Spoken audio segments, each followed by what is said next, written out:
Good evening.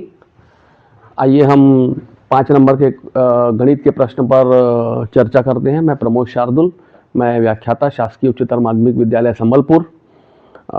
संबंध और फलन के एक प्रश्न पर हम बात करेंगे। संबंध और फलन बहुत ही महत्वपूर्ण टॉपिक है और एक सवाल, बहुत आसान सा सवाल इससे परीक्षा में पूछा जाता है। तो आइए हम देखते हैं। ये प्रश्न है, f(x) बराबर 4x धन 3 द्वारा प्रदत्त फलन f(r)(r) पर विचार कीजिए तथा सिद्ध कीजिए कि f व्युत्क्रमणीय है। फलन f का प्रतिलोम फलन भी ज्ञात कीजिए। हमको जो फलन है वो दिया है f 4x धन 3 दिया हुआ है। फलन का प्रांत और सहप्रांत दोनों वास्तविक संख्या है। हमको विचार करना है कि सिद्ध करना है कि क्या f व्युत्क्रमणीय है। व्युत्क्रमणीय है सिद्ध करने के लिए जब तक ये फलन एकैकी और आच्छादक नहीं होगा तब तक व्युत्क्रमणीय नहीं हो सकता। तो व्युत्क्रमणीय है ये सिद्ध करना है तो हमको ये दर्शाना पड़ेगा कि दिया हुआ फलन एकैकी भी है और आच्छादक भी है।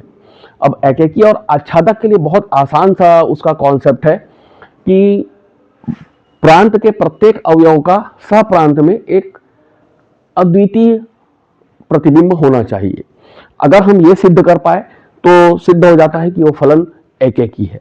आच्छादक के लिए बहुत आसान सा कॉन्सेप्ट है, हालांकि वो थोड़ा सा कठिन विद्यार्थियों को इस कारण लगता है कि वो समझ नहीं पाते हैं, पर उसका बहुत ही छोटा सा कॉन्सेप्ट है कि फलन आच्छादक होगा यदि हम सहप्रांत का कोई भी अवयव ले लें, उस सहप्रांत के कोई भी अवयव के लिए प्रांत में कोई न कोई एक उसका पूर्व प्रतिबिंब होना चाहिए। अगर हम ऐसा सिद्ध कर पाए तो दिया हुआ फलन आच्छादक होगा, और फलन एकैकी आच्छादक है तो फलन व्युत्क्रमणीय होगा। तो आइए देखते हैं हम कैसे सिद्ध करेंगे उसको, एकैकी और आच्छादक।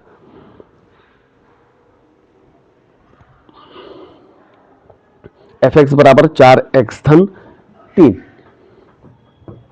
f(x) बराबर हमको दिया हुआ है 4x धन 3। अब हम मान लेते हैं x1 और x2 वास्तविक संख्याएं हैं, तो f(x1) बराबर f(x2) ये हम लेकर चलते हैं। f(x1) का मान होगा 4x1 धन 3 बराबर 4x2 धन 3। f(x2) का मान 4x2 धन 3 होगा। यहां से हमारे पास आ जाएगा, देखिए 4x1 धन 3 ऋण 4x2 ऋण 3 बराबर 0। 3 और 3 कट जाएगा, 4 कॉमन निकालेंगे, x1 माइनस x2 बराबर 0। इसका मतलब x1 माइनस x2 बराबर 0 और इसका मतलब हुआ x1 बराबर x2। यदि हम fx1 बराबर fx2 लेकर चले और हम सिद्ध कर पाए कि x1 बराबर x2 तो दिया हुआ फलन एकैकी होगा। इसको आसान शब्दों में हम इसको ऐसा भी समझ सकते हैं कि ये a है, ये b है। x बराबर मान लो हम कोई भी वास्तविक संख्या लिए, क्योंकि इसका प्रांत और सहप्रांत दोनों वास्तविक संख्याएं हैं।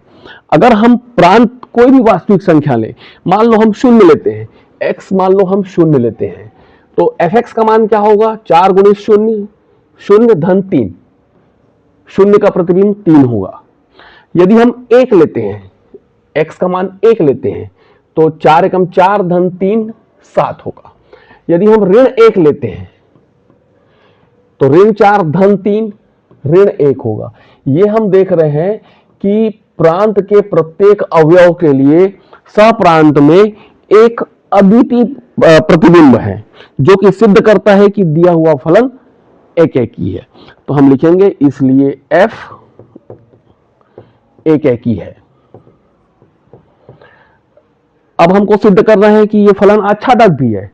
तो आच्छादक के लिए जो हमको क्या करना रहता है, हम सहप्रांत का कोई अवयव लेते हैं और हम ये पता करते हैं कि उस सहप्रांत के कोई अवयव के लिए प्रांत में कोई उसका पूर्व प्रतिबिंब है कि नहीं। अगर प्रांत में उसका कोई पूर्व प्रतिबिंब है, इसका मतलब वो फलन आच्छादक है।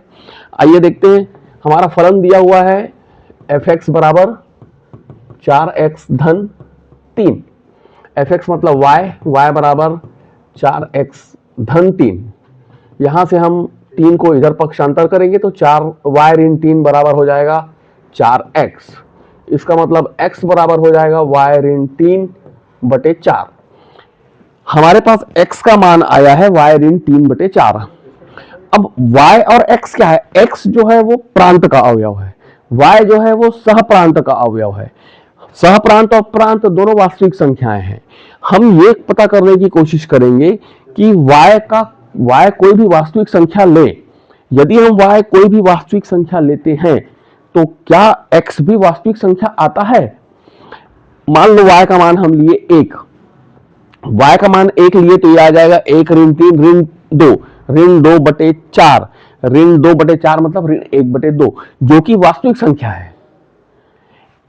y का हम कुछ भी मान लो हम ले लेते हैं 0, y 0 लेते हैं तो 0 ऋण 3 ऋण 3 ऋण 3/4, x का मान आया ऋण 3/4 जो कि वास्तविक संख्या है।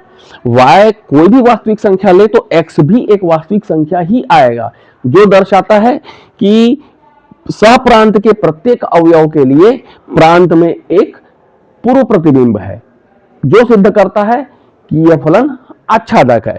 तो हम इसको गणितीय भाषा में कैसे लिखेंगे? सभी y वास्तविक संख्या के लिए x भी वास्तविक संख्या है, इसलिए f आच्छादक है। अब क्योंकि f एकेकी भी है, आच्छादक भी है, इसलिए f व्युत्क्रमणीय है। यदि दिया हुआ फलन एकेकी आच्छादक दोनों है तो दिया हुआ फलन व्युत्क्रमणीय होगा। और अब व्युत्क्रमणीय हो गया तो उसका व्युत्क्रम निकालना है। व्युत्क्रम निकालने के लिए हम क्या करेंगे? देखिए, हमने x का मान निकाला है y ऋण 3/4। फलन जो होता है वो हमारा है y बराबर fx, तो यहां से x का मान आएगा f इनवर्स y। x का मान हम यहां पे रख देंगे f इनवर्स y, तो यह आ जाएगा y ऋण 3/4।